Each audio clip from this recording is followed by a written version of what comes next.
Welcome to this special coverage from here, the lands of the Yolngu people of the Gumatj clan on Gulkula, this very special St. Kali, where we're gathering today along with hundreds of Australians who have made the trek from around the nation for the start of this very special festival.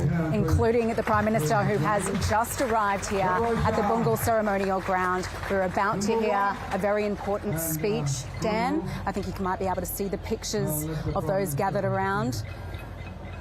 And that's Jawa Yunupingu there, the chairman of the Yothu Yindi Foundation, who really is welcoming the Prime Minister in quite a formal ceremony to welcome him to this country and also to set the groundwork of what he hopes will be the focus of this festival, which is, we might just listen in for a moment.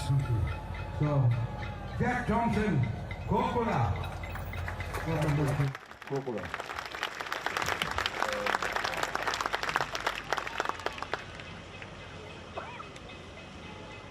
Ladies and gentlemen, my name is Jack Gulkula Thompson. I was named after this place by my wawa, Mr. M. Yunupingu, the Yothu Yindi singer and philosopher, and it is again my honor to welcome you all here to Gulkula. I pay my respects to the Gumatj people, the landowners, and to all the Yolngu clans of this region. And today, I remember my other wawa, Mr. G. Yunupingu, the Gumatj clan leader, who remains with us in spirit. Today, we are gathered here at a very special ceremony in a very special place, and shortly, you will be witness to a very special ceremony. The ceremony is Gurta, the sacred fire of the Gumatj, a fire brought to the opening of Garma by Yunupingu in years gone by and now continued in all its power. With it will come an object of great significance and power. In this ceremony, we will see something that is as ancient as it is wonderful, a ceremony and an item crafted from the very bones of the land.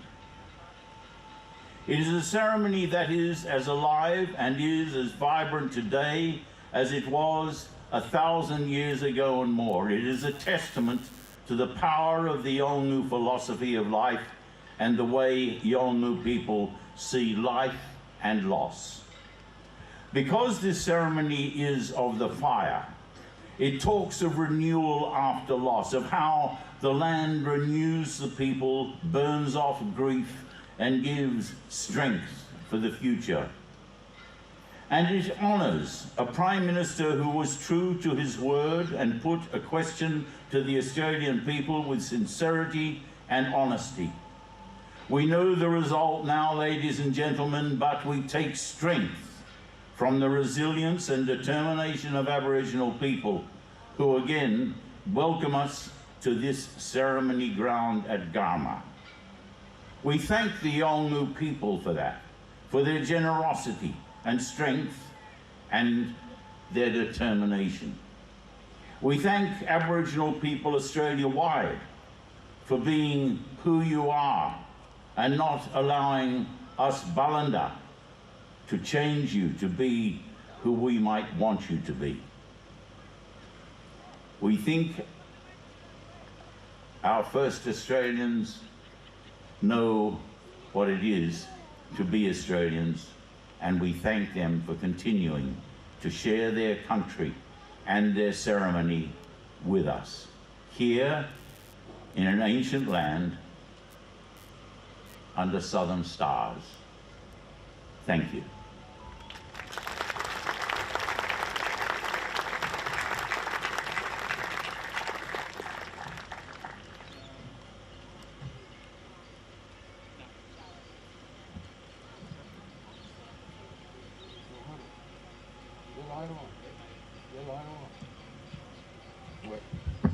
Yo, thank you. Gulkula. Well said. And welcome back to Gulkula.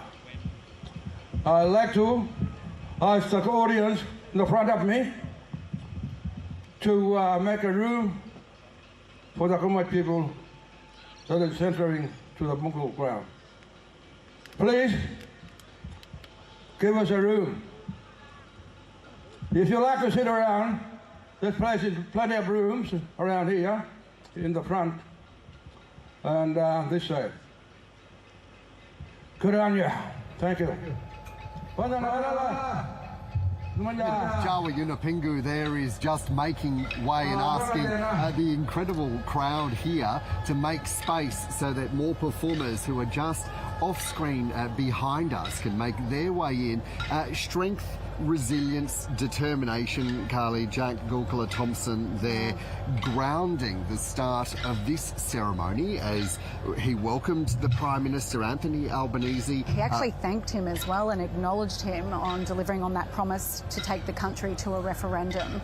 I think there was a big sense of gratitude there from Jack Thompson. And we can see there sitting alongside Prime Minister Anthony Albanese is the new Minister for Indigenous Australians, Malandiri McCarthy, a Territorian who actually used to be an ABC journalist, a member of the Parliament in the NT and was a Cabinet Minister here before moving into the Senate in a federal capacity. And also there, the most recent outgoing Minister for Indigenous Australians, Linda Burney, as well. Mayatili Marika also sitting there. Let's take a listen back to Jawa Yunupingu. The Yuga and the Indi, that means mother and child. So next performance is going to be a special one for our Prime Minister, and beware with us that we're going to give him a present, surprise present. So stay tuned, Mr. Prime Minister.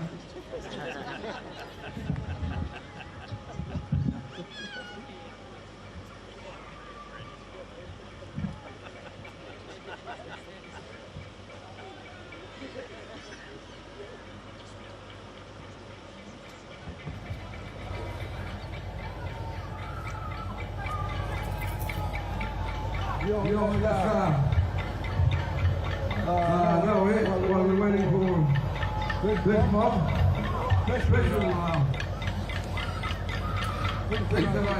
And Carly, we are waiting for the performers to make their way over into the bungal there. And I just wanted to let you know about the performers who were there that introduced the Prime Minister, the Dalwangu and Nondaribala clans there, with particularly wearing that red, and we're going to see more performers soon.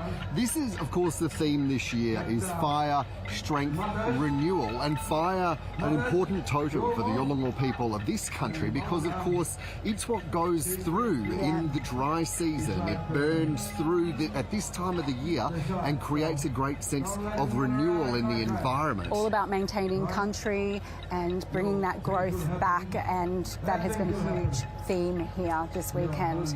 Regrowth, renewal, strength and resilience.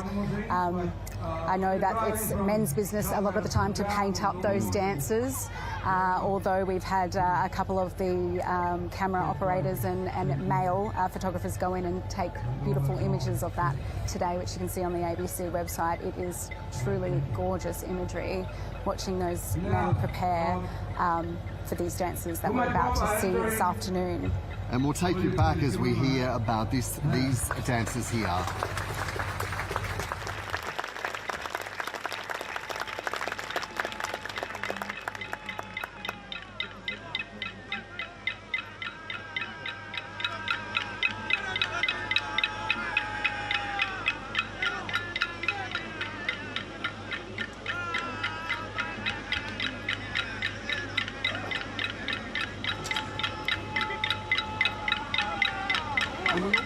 Just heard, Carly, that that reference to a very special gift from the bones of this land to be given to the Prime Minister. We know that Prime Minister Anthony Albanese has received gifts the last 2 Garmas. In fact, he's been here each year since he won the election in 2022 and became the Prime Minister. And we understand that there's going to be a very special gift There's been a lot of speculation about what that would be, perhaps related to fire, the renewal. It was interesting to hear Jawa give a hint there about a very, very special gift for the Prime Minister.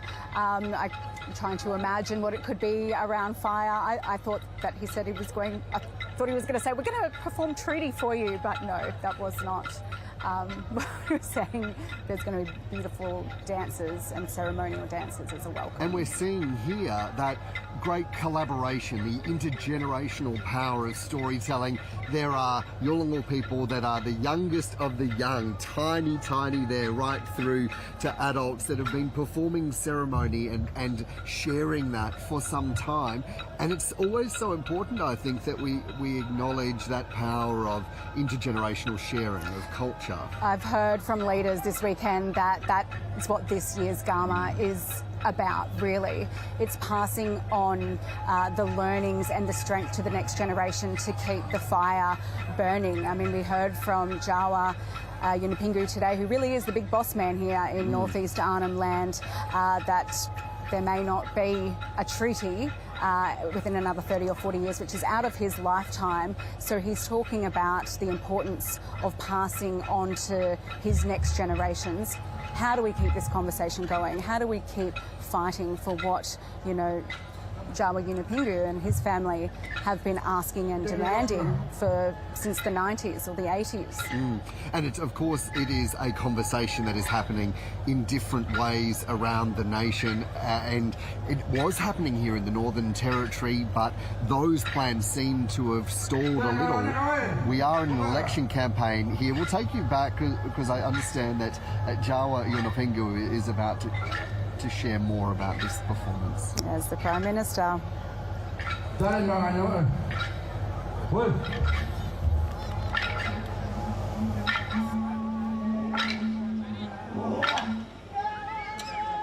Your hands, please, so much, people. Thank you so much.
Me that what we are seeing and is being shared with the Prime Minister and all of us right now is, of course, strict and really important protocol here on Yolngu country about the way guests are invited and the process and what it means for the Prime Minister to be connected to this place where we are gathering right now. This is 60,000 years of culture and protocol and knowledge on display, so generously shown by the Yolngu people, and it's an important moment, those two leaders standing together, Jawa Yunupingu and the Prime Minister of Australia, Anthony Albanese, standing together, accepting this welcome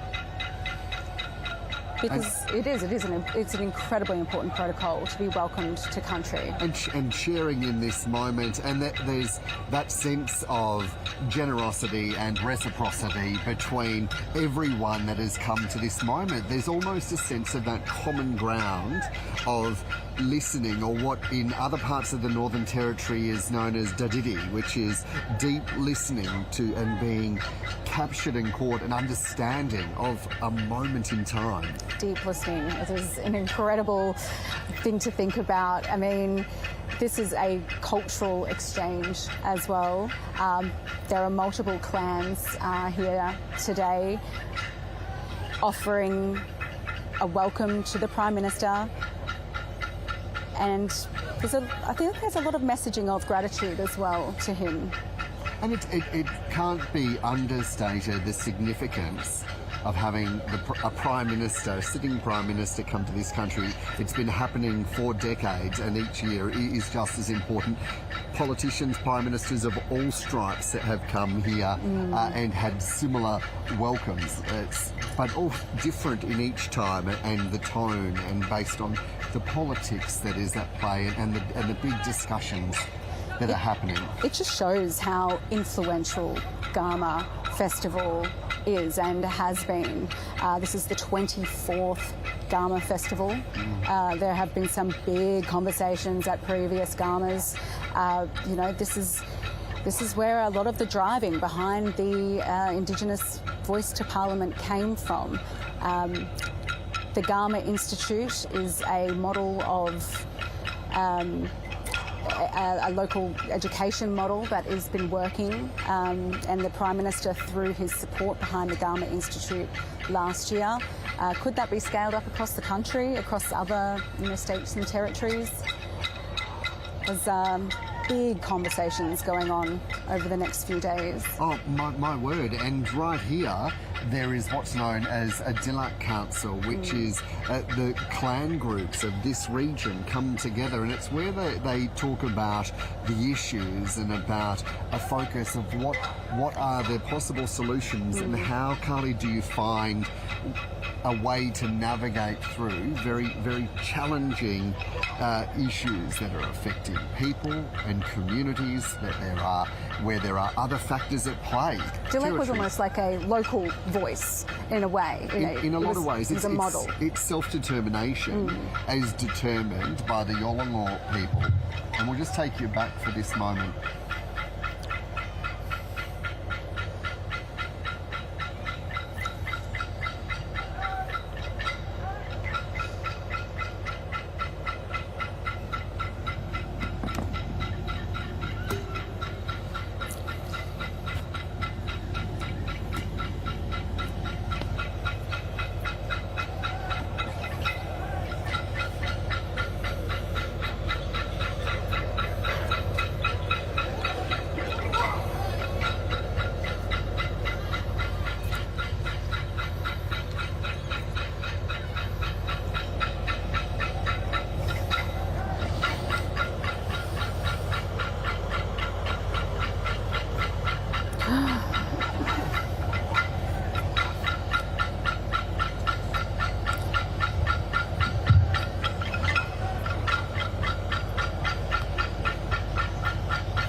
Mr. Prime Minister, we're gonna give you that Dorna, which we call Dorna, which is a special stick to, we get a paperback tree that was done on the area, and that one is a special item that you will receive.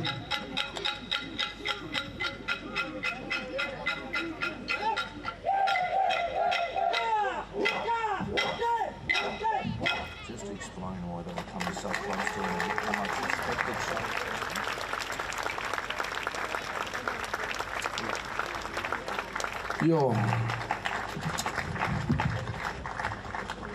Just on that, closer to you, Prime Minister, that powerful dance was empowering you to take that stick with you. And you can empower the ministers and whoever in the parliament. Thank you. I'd like to call the Prime Minister to have a speech. Thanks.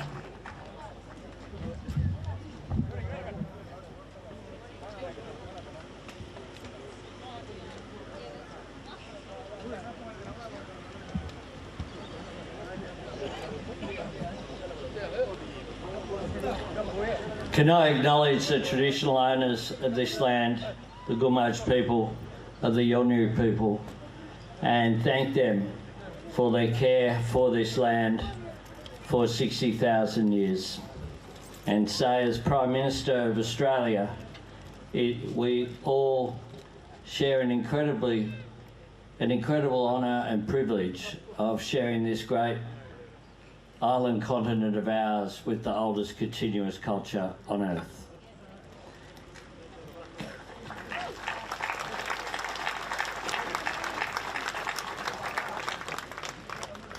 I'll have much more to say tomorrow morning, but today I want to thank my friend Jawa and the traditional owners here and the elders for the wonderful welcome back that I've received.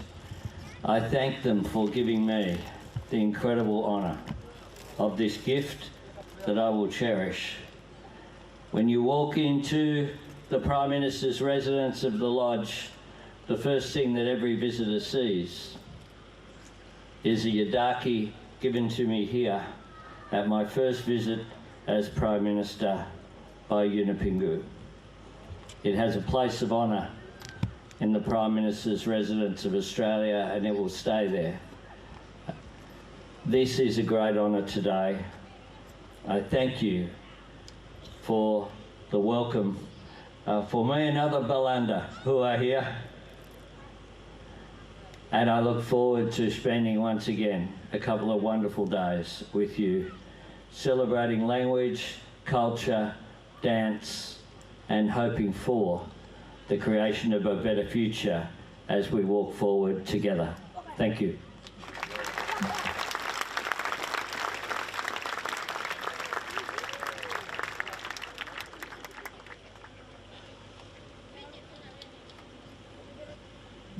Thank you, Prime Minister.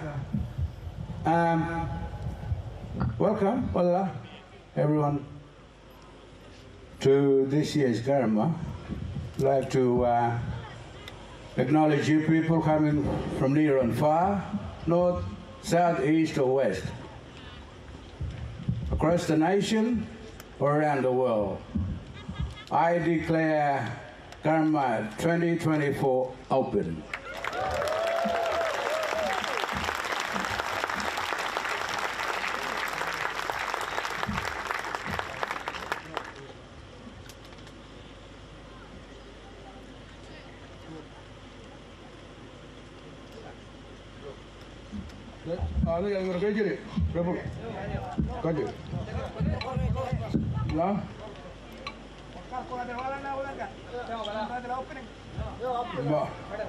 Yo, Mari.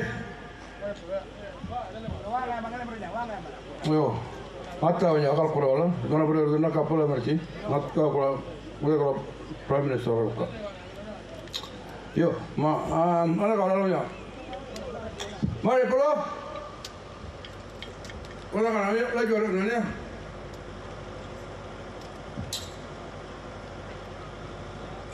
Ko,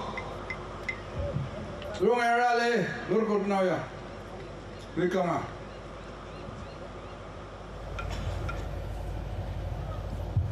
Jawa Yunupingu, they're speaking in Yolngu language to those who have gathered from across this region of the Northern Territory, declaring Garma 2024 open, welcoming everyone and explaining the significance that dance was to empower the Prime Minister Anthony Albanese to take that stick with him, the message, and he is in turn can empower the ministers in Parliament, and of course the Prime Minister speaking to what a special gift that was for him, and speaking to the earlier gifts, Carly, that he's received when visiting here, having pride of place at the Lodge, the Prime Minister's residence in Canberra. It's going straight to the Lodge. That's what the Prime Minister said. It was a beautiful special stick, Jawa said, made of paper bark, a beautiful paint over it. It looked like a totem, like a totem pole, beautiful. So the Prime Minister has just accepted that gift from Jawa, the chair of the Yothu Yindi Foundation. We can see some gorgeous little ones out on the bungal now on this ancient ceremonial ground, which was a bungal long before Garma existed. Folks have been telling me at the festival, you know, which has been going on for 24 years now, but the bungal is an ancient Aboriginal ceremonial ground. Perhaps stealing the show are these tiny little children that I understand to be about 2 years old, who are also participating and contributing and being a part of this. The Prime Minister there, Carly, said that there was a hope for the creation of a better future as we walk together. And in the brief time that I've been back out on this very special country, I've got the sense that there is a great sense of healing that needs to happen here. The Aboriginal and Torres Strait Islander people that are feeling hurt and feeling a great sense of pain. In fact, in his opening address, Jawa Yunupingu, in the programming materials, said, I have to be honest and say that I'm still hurting about the vote, the referendum on October 14 last year, which followed years of hard work, Jawa Yunupingu said, by my people who promised a future of unity where the first Australians had a real say in the life of the nation. It's hard to forget the pain in my sister's votes as the vote came in on that night, he said. To us, the result was bitter, shattered dreams in a lucky country. Oh, it has not yet been 1 year since 60% of Australia voted no to a voice to Parliament. This is the first major gathering of Indigenous leaders and stakeholders and Aboriginal community-controlled organisations since the referendum in October last year. It's that first real big coming together to reflect on the result, the outcome, the effort and resources and years of advocacy that were put in the lead up to the referendum. You know, Denise Bauman told me yesterday that they do accept that rejection and they are moving forward after the no result. It's an interesting point, the tone that is being set by Denise Bowden, CEO of the Yothu Yindi Foundation. She said in a panel that was hosted by our colleague David Spears just a short while before the proceedings, the formal proceedings got underway, she said, although the referendum failed, there's a sense of progress. We now have an answer that we didn't have before. And I thought there was there's a real depth actually when you think about what she's saying, is that we understand something about ourselves that we didn't know before, and how that's interpreted, I think, is one of the great points that is being discussed across the nation and has been. I certainly know everywhere that I've travelled, and people want to talk to me from the yes and the no sides about what does it actually mean? How do we translate that into action or a sense of where we're going as a nation? And as much hurt as there may have been, many say that conversation needed to happen last year to find out that, okay, Australia does not want to change the Constitution, but there are other ways forward, and I think those are being discussed here this weekend, including Makarrata. Yeah. You know, the Uluru Statement had 3 major elements: voice, treaty, truth, and it was an election promise from the Prime Minister, who is here behind us today, to implement those 3: voice, treaty, truth. Okay, voice didn't get over the line, but truth and treaty are high on the agenda here this weekend. Well, and it's a very important point. Malandiri McCarthy, the Minister for Indigenous Australians, said on that same panel that I mentioned with Denise Bowden and David Spears a moment ago, she said, we remain committed to the 3 elements of the Uluru Statement: voice, treaty, Makarrata and truth. And that, of course, was the commitment that Prime Minister Albanese made that May night when it became clear that the Prime Minister and the Labor Party had won the majority of votes in Australia and would form government. It was almost the first words out of his mouth to commit in full. It was. I asked Minister McCarthy before that keynote speech. I had a one-on-one sit down with her. I asked her, what is your timeline for Makarrata? If you are committed to implementing truth-telling and treaty at the national level, when can we see that? We're pretty much in an election campaign now. There'll be an election next year, and we want to put to Minister McCarthy, will that be a big discussion in the lead up to the election? Makarrata, truth-telling at the national level and treaty at the national level.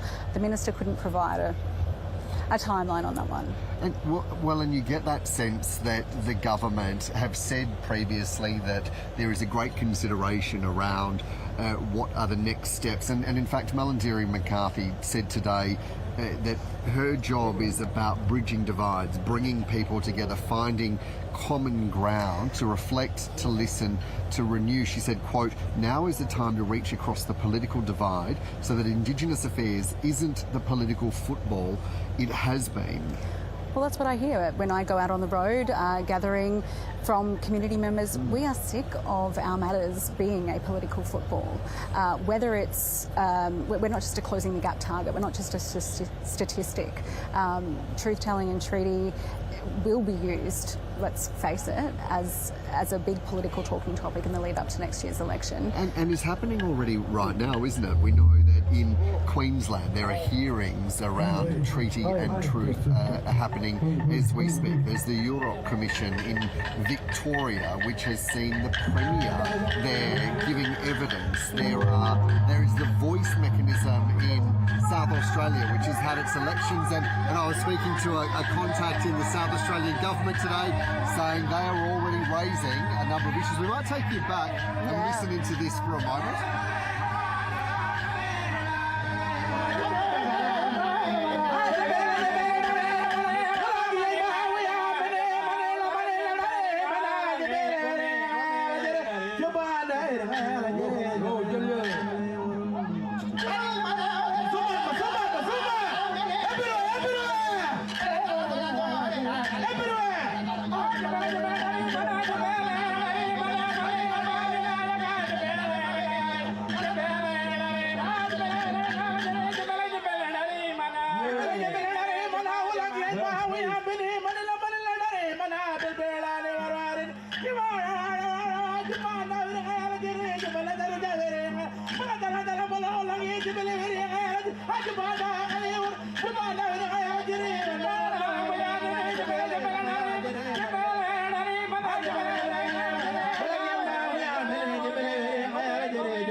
Yo, handshake out, ladies and gentlemen.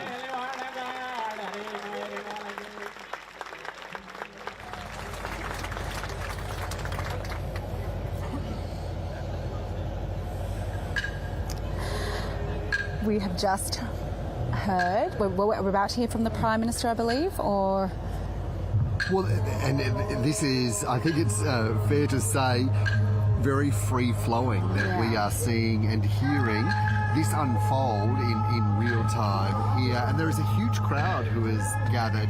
There are Australians from all walks of life, from Aboriginal and Torres Strait Islander nations right across the country. There are people from the business sector, from philanthropy. This Garma Festival started as a humble barbecue with, Yolngu leaders coming together and having big talks around the campfire. That is still happening at Garma Festival. There's a lot of corporates here, a lot of CEOs, but there's a lot of community stakeholders as well that can't make the trek to Garma. I saw a Aboriginal fella from Lismore post on his socials a few days ago at 4 a.m. On the train station platform with his backpack on, saying, I'm making my annual trek to Garma, there from Lismore in the Northern Rivers, Bunjalung country. And you see and hear and meet all sorts of people. You're right, there are so many different layers to this festival. There is what's happening on the Bungal, these ceremonial grounds, the pictures that we are seeing right now. There are the key forums. We will hear from the Prime Minister Anthony Albanese tomorrow giving a keynote address. There are panel discussions. There are all sorts of things happening. There is a youth forum. But then there's also, Carly, the really important, and it's a little intangible, isn't it? The conversations you have sitting around, having a cup of tea, talking with all people of all different walks of life, having often very heartfelt, frank conversations. This is where I learn the most at Garma, when I can put my feet up at the end of the day and sit around the campfire, with Yolngu people. I mean, yesterday my conversations were talking a lot about crocodiles. A fella... The baru, of course, which is an important sacred, very sacred animal. For this country, and you see it in the artworks, you see it as a part of life here. Of course, when you live on this country, the baru, the crocodile, is ever present. That's right. Well, we are on the top of a cliff top here in the stringy bark forest. We are quite a ways away. We're quite safe, but that was my first question. Can the crocs get us in the tents? His answer was, there are crocs everywhere here. Biggest mob crocs, saltwater crocs and freshwater crocs. But no, at Garma Festival we are quite high up on a cliff top in a stringy bark forest in the red dirt. Well, and right now, of course, we are in the middle of the dry season. It's why this festival is held at this time of the year, when, of course, there's a long weekend here in the Northern Territory.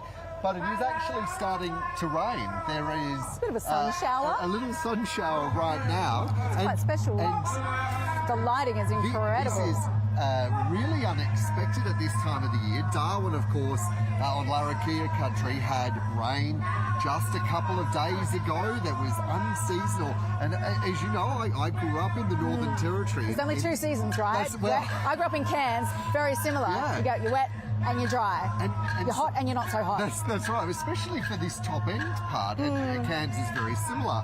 And so you don't expect rain at this time of the year. Just a couple of golden sprinkles there was. Yeah, my word, there certainly isn't. But of course, that's not dampening spirits. People are absorbing these moments of watching this special performance. Is the singing that is attached to it, the singing of song, the stories coming to life in such an important, powerful way that, as we've mentioned, has been happening on this country for such a very, very long time. It's that quintessential sound of Yolngu men singing against the clapsticks. You hear it in the Yothi Yindi albums, in the records they have put out. You hear it in even King Stingray, a contemporary band from not too far away, and they will be performing on Sunday night here at Garma Festival. As will Deborah Cheetham-Freyon, of course, the soprano, who sings with such power about her lived experience and what it means to her coming from her background. And so there's this real fascinating opera, right? An opera singer here in the red dirt against this traditional song and dance from Gumatj people. And all of this, while you've got all of these people that are gathering, and you touched on before, Carly, that there is that federal election that will likely be in the next 12 months. Lots of speculation of whether Prime Minister Anthony Albanese would call that early or whether, in fact, that'll be full term. I think the Prime Minister has said he doesn't intend that to be the case to go early. But of course, given that the referendum was 10 months ago, as we gather here right now, there is so much discussion about tomorrow's speech from the Prime Minister. Will there be detail about what the government's intentions are going forward? What sort of focus can we see on Indigenous affairs at that next federal election? The new Minister for Indigenous Australians is from the Northern Territory, is grounded in her culture and has a real sense of the challenges on the ground that are unique to this place and different to anywhere else in the country. That's right. The last few years, the PM's speech, there's been huge anticipation about the Prime Minister's keynote speech. What announcements will he make? What promises might he put out there? I know last year the big conversation was, will the Prime Minister announce a date for the referendum? He did not announce the date at last year's Garma. And of course the year before that, in 2022, this was where we got a sense of what we would be discussing in the year ahead going to the referendum. The Prime Minister there adding so much detail and saying, look, this is the starting point of a different conversation nationally. That is what played out last year. But of course, the impact of that is one that you cannot escape here. It's what everyone wants to talk about. There is such an active and powerful discussion. I'm going to take you back now to listen in to some of this performance.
Now, Carly, the ceremony continuing. There is a real sense of occasion here. The Prime Minister, the Minister for Indigenous Australians, the former Minister for Indigenous Australians, Linda Burney, who announced just days ago that she had decided she wouldn't be recontesting the next federal election in her seat of Barton in Sydney in New South Wales. And of course, then we saw the Prime Minister standing next to her and really speaking to the impact that Linda Burney has had. She stepped down from the ministry, still in Parliament until the next election, it must be noted, and is sitting here today as the member for Barton, someone who has had a big impact on Labor policy and the way that the government has been handling the rollout of the discussion around the Voice last year, who is also a part of this ceremony. In a sense, you get the sense that this is part of a way, a thank you from this community to the former minister. I think so. There is so much gratitude here and thanks to Linda Burney. I mean, she's been a public servant for a very long time. I think the Prime Minister is sitting snug there between two very strong Aboriginal women. Yeah. He has the new Minister for Indigenous Australians, Malandiri McCarthy, who's said to me this morning, I've only been in the job 4 days. I mean, we saw those beautiful images of her being sworn in. She was in a gorgeous bright red frock. And some spectacles. And of course the first swearing in of the new Governor General Sam Boston AC, who was appointed into that role as Australia's second woman to be Governor General just a couple of months ago.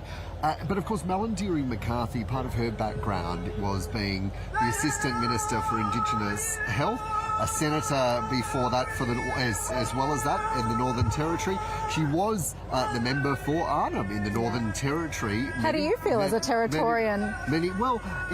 It's interesting because right now we are in a situation federally where both the Minister for Indigenous Australians and the shadow spokesperson for Indigenous Australians are both Aboriginal women from the Northern Territory, and who are both senators on either side of politics.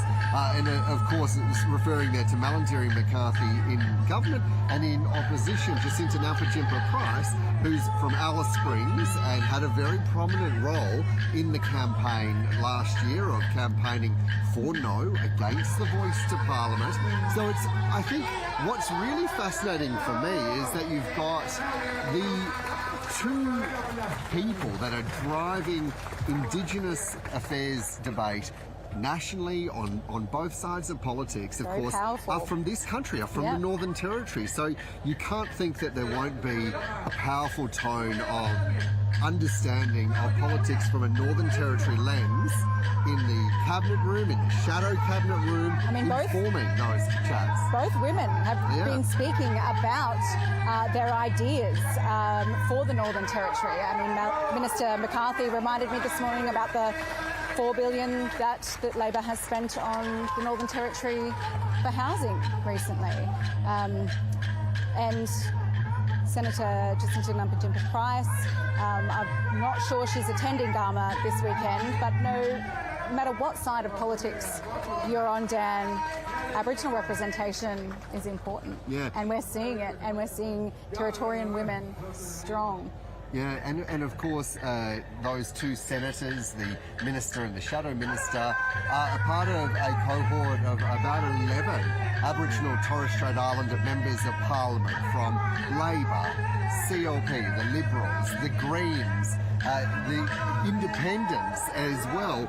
So you've got these array of views and perspectives. The highest number of Aboriginal Torres Strait Islander people ever in Parliament, and of course, a majority of those are women as well. So coming from so many different parts of this nation, bringing so many different perspectives to all of those conversations that are happening in party rooms. I think that's only a very good thing, because not all Aboriginal people have the same views. No. There is a huge diversity of perspectives. We don't all vote the same. We don't all think the same. So, yeah, a monumental amount of Aboriginal and Torres Strait Islander people in politics. And this is the place where we see those ideas, that contest, that challenge of ideas, the debating and the discussing. And I was talking to people who were really actively campaigning across last year, talking about wanting to come together here on this important platform to speak about the future. Yeah, some big conversations happening at Garma.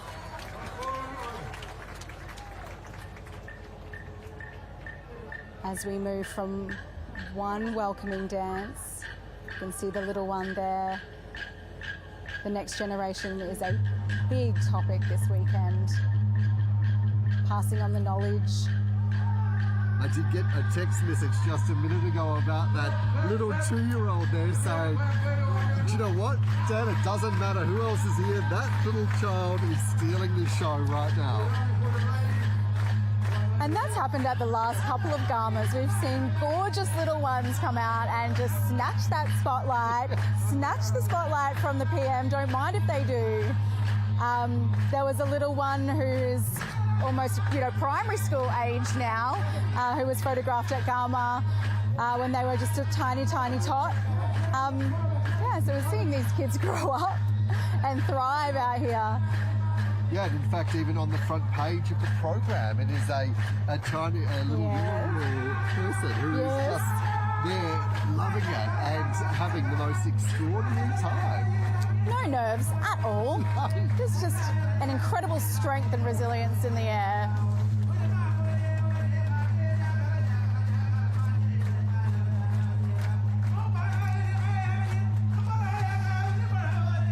And something that if you're watching, you'll have noticed is that there was just a move from male dancers before to female dancers now, telling really different stories and sharing different aspects and elements of culture with everyone who's here, but of course with everyone who is gathered, who is watching this wherever you are in Australia right now as well.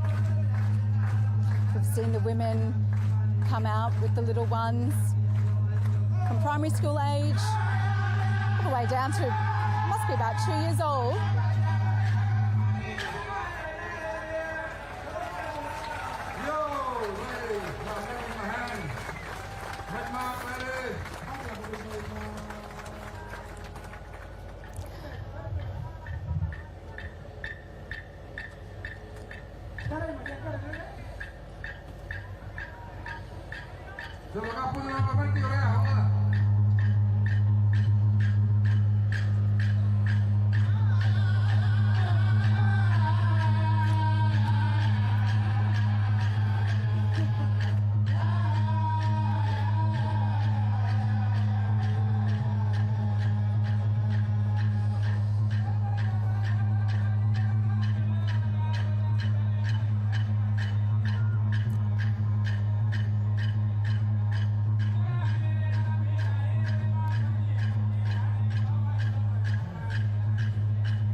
And Carly, you can see that there are so many different groups of dancers, of performers who are waiting to perform and then watching and listening and hanging off every part of the performance of the next group who are there. And of course, all of this while the political leaders are there, the business leaders from around Australia, Indigenous, Aboriginal, Torres Strait Islander leaders from different communities, from different sectors, from different parts of our national community who are here sharing in this moment right now, where we're seeing so much of what is happening, what is the culture of this part of the country. That's a part of the nation that so many people wouldn't get the opportunity to come to. It is very difficult to get here. This is a once in a lifetime, bucket list event. A lot of mob tell me I must go to Garma once. I must see that melding of the merging of Western culture with this ancient Yolngu culture that is still so strong. And the Yunupingu leaders, that was so important to them. They grew up in two worlds, in two cultures, and it was important to keep this custom and these protocols and language strong. Dan, when I see this, and being a Quandamooka woman coming from, my family are from North Stradbroke Island. I grew up in North Queensland, but, coming from Minjirribah, where my family are, where language was really taken from Kondamuka people and many East Coast Yeah. mobs. Yeah. That was taken, and the mission system was very strong, very early. So when I see this, get to experience this, I feel a bit jealous sometimes, you know, like that I haven't grown up with culture like this strong in front of me every day, always connected, but it is just so incredible to see this in, you know, younger people sharing just so generously. Tell me about, Carly, about that feeling there about really what you're touching on is mourning what is lost to you, to your family. Yeah, my grandfather was one of the first Indigenous journalists in Queensland. Worked for the Sunday Truth and Wynnum Herald, and we've got all of his newspaper articles, hundreds of them, snipped it's up in your in blood. a scrap blanket. Yeah, continuing the legacy. But look, he wrote about race relations in the 60s, but also wrote out words in his language. And was writing to MPs and the newspaper would, you know, New Knuckle Beach and bringing back those traditional place names in the 60s. Yeah. So, you know, I grew up with some words, and there's very strong culture still on Minjerribah. I went out with an uncle recently, you know, dugong hunting and showing that custom. Which, of course, is a really important traditional It is. cultural It is. element But there, isn't me it? growing up off the island where there was a mission, the Maora mission, language was banned. Kawabbaris were banned. Yeah. These are the stories that my mum tells me, and my aunties and uncles and the elders on the island tell me. It was tried. Yeah, there was an attempt to snatch that away. It's still going. But when I see people singing in language here, yeah, I get a little bit jealous.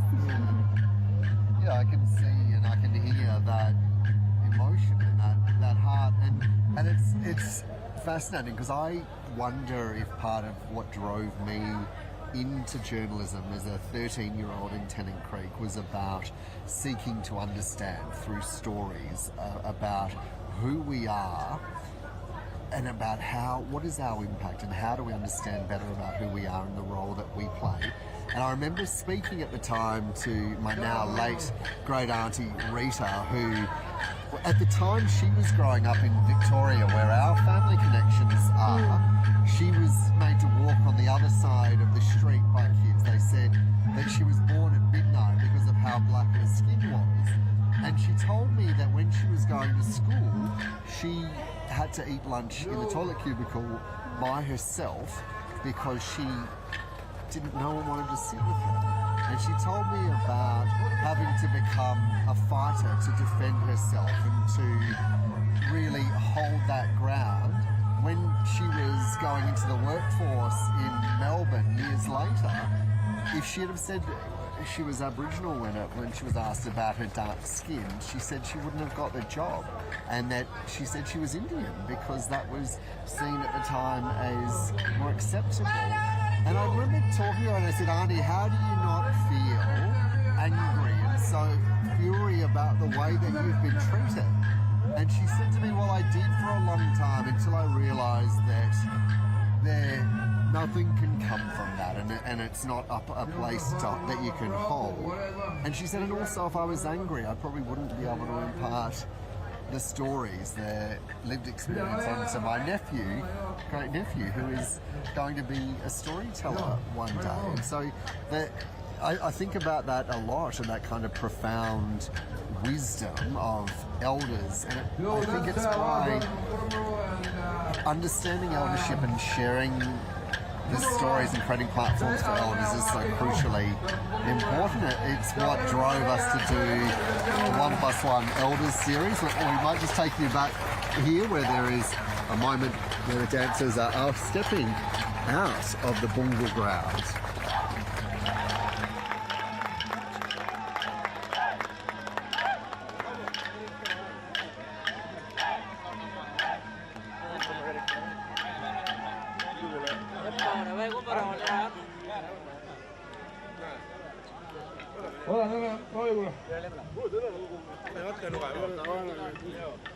Dale, You know.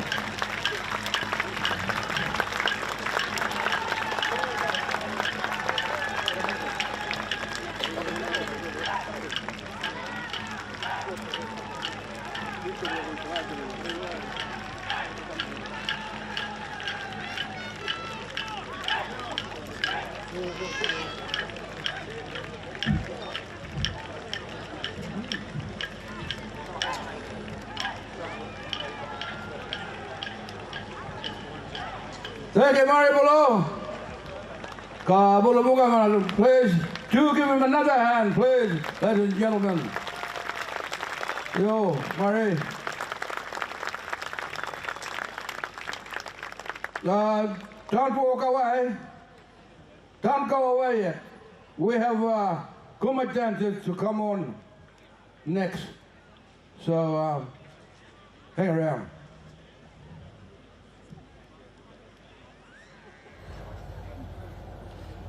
And Carly, as we there hear Jawa Yunupingu farewelling those first groups of dancers saying, hold on, don't go anywhere, because there is more to come. The Gumatj clan is about to dance and in front of the Prime Minister and the Indigenous Minister for Indigenous Australians, Malandiri McCarthy, is also sitting next to the Prime Minister, and along with the former Minister for Indigenous Australians, Linda Burney, sort of flanking the PM as he receives this incredible display of 60,000 years of Aboriginal culture. And the baby's there, just stealing the show, as per usual. And of course, along with the former Senator and Special Envoy for Reconciliation, Patrick Dodson, it was the three of them, Linda Burney, Malandiri McCarthy and Patrick Johnson, who were the key advisors to the Prime Minister on Indigenous affairs, of course in the ministerial capacity as Assistant Minister, and then as the Special Envoy driving that conversation about reconciliation throughout last year. And of course that was part of that representation within the government there, who two of those three are here right now as a part of this ceremony, this 2024 Garma Festival, which of course, as we've mentioned, has that theme of fire, strength and renewal. And as it was put to me a little earlier, you cannot disconnect one from the other, that the fire is about what sweeps through and it creates and clears the land and creates space for fresh growth. There is the strength that comes from understanding that connection and deeply being connected to country, and of course renewal. Carly, so many people have spoken, including to you, about the need for younger Aboriginal and Torres Strait Islander leaders to step into the spotlight, to be part of these big conversations going forward. Creating space, that's right. Creating space for the next generation to take the conversations forward.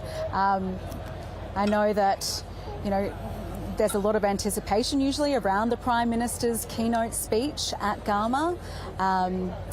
And last year, everybody thought that he was going to announce the date of the referendum. He did not announce that last year. But this year, what have you got any wind, Dan, of what the PM's going to say in his keynote speech? A lot of Gumatj people here on the ground at Garma I've spoken to have said, well, we don't know what he's going to say. We don't know if there's going to be any big announcements, but we just want to say thank you for delivering on your promise to take the country to a referendum. This year's about that acknowledgement, but also about saying, okay, how do we move forward? And you get the sense that there will be expectations that the Prime Minister might touch on those other elements of the Uluru Statement, the Treaty and Truth, and of course Makarara, a Yolngu term meaning coming together after conflict to find common ground, to find resolution, to find a way forward. So there are so many layers to what the expectations are of what the Prime Minister could speak about, and of course the Prime Minister might not make any announcements. This might be, as we've heard, about reflecting upon the past, and as the Prime Minister himself said about in that speech just a short while ago about finding the ground to walk together and creating that space. So there will be, of course, a huge amount of anticipation, and then we know that the Prime Minister will be doing at least one interview with David Spears for Insiders on Sunday that you will be appearing That's right. on. And is that your first? I have been on Insiders before, but in a different way. So a week after the referendum last year in October, when a lot of remote communities voted very highly at the voting booths in favour of an Indigenous voice to Parliament. I travelled to Yarrabah in far north Queensland, about 45-minute drive away from Cairns. The leaders in Yarrabah invited me to come and listen to leaders there because I believe it was about 97% of the community in Yarrabah voted yes to an Indigenous voice to Parliament in October last year. So we went there for Insiders for the first Sunday, the second Sunday rather, after the referendum. And, there was that week of silence from proponents of the voice. Many leaders took 7 days before they wanted to speak to media or publicly at all. But leaders in Yarrabah hosted myself there that week after the referendum, and they were very hurt. Sue Andrews is the CEO of the local Aboriginal Medical Service there, and she spoke a lot about housing. They've got thousands and 3,500, 4,000 people living in Yarrabah, and around 400 houses or even less. They have a local leadership forum in Yarrabah that could be scaled up. It acts like a local community voice. That works really well for them. But what the mayor in Yarrabah was saying at the time, and leaders there were saying they were very, very keen on an Indigenous voice to Parliament, and were devastated when the majority of the country voted no, because when you looked at those remote polling booths, whether it was Doomadgee, Normington, Yarrabah, this is all in sort of the northern end of Queensland, those Aboriginal communities had a very high yes vote. And then as you got towards the cities, it leaned a lot more towards no. But that's when I did Insiders last. Bit of a beaming in, which was incredible to see that community response at the time. So, ladies and gentlemen, take it on. Those are more dancing. So, come on, please.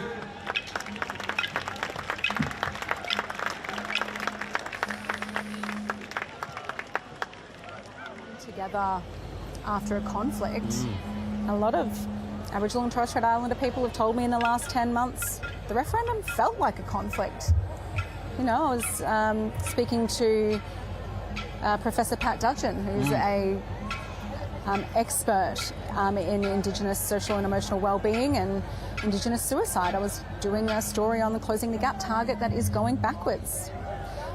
Suicide, and she told me, the referendum has hurt so many, and we, still trying to collect data, but anecdotally, she's heard it's been a big driver of mob feeling depressed about, not getting that voice, but not all Aboriginal people, of course, wanted a voice. There was a huge diversity of views. There's a tree that is surrounding us. So, you give him a hand.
Yo, come on. Look, Andy.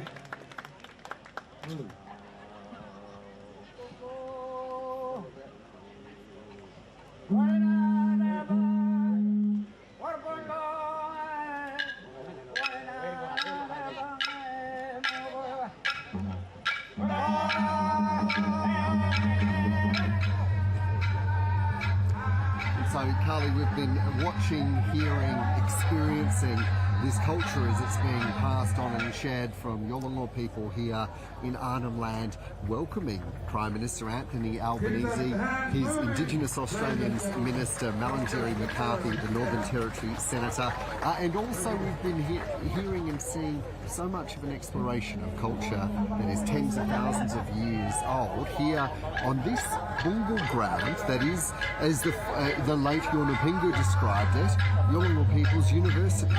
Stories are shared where culture is passed on from one generation to the next. The Bungal ground, this ancient Aboriginal place where ceremonies have taken place long before the official Garma Festival started, more than 24 years ago now. And the babies there always taking centre stage. That is our future Australia. Look at that.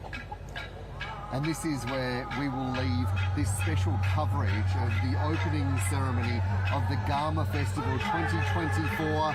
Fire, Strength, Renewal will be what grounds the conversations here on this special country over the coming days. And as we are bringing to a close this formal opening, I'm looking around. There are people whose eyes are filled with tears, Carly, as they are watching on and sharing that. And of course, It's just starting to rain. the skies are opening up once again, much heavier How's than the timing? before. Happy Garma 2024. Back to you, Joe. Okay, so it's the ABC's Dan Borsche and Carly Williams there at the opening ceremony of the Garma Festival at Gulkala on Gumatj country. It's the country's biggest gathering of First Nations politics and culture and the first Garma Festival to be held since the failed Voice to Parliament referendum. And we'll have more coverage on the ABC News channel of the festival as it continues throughout the weekend in northeast Arnhem Land.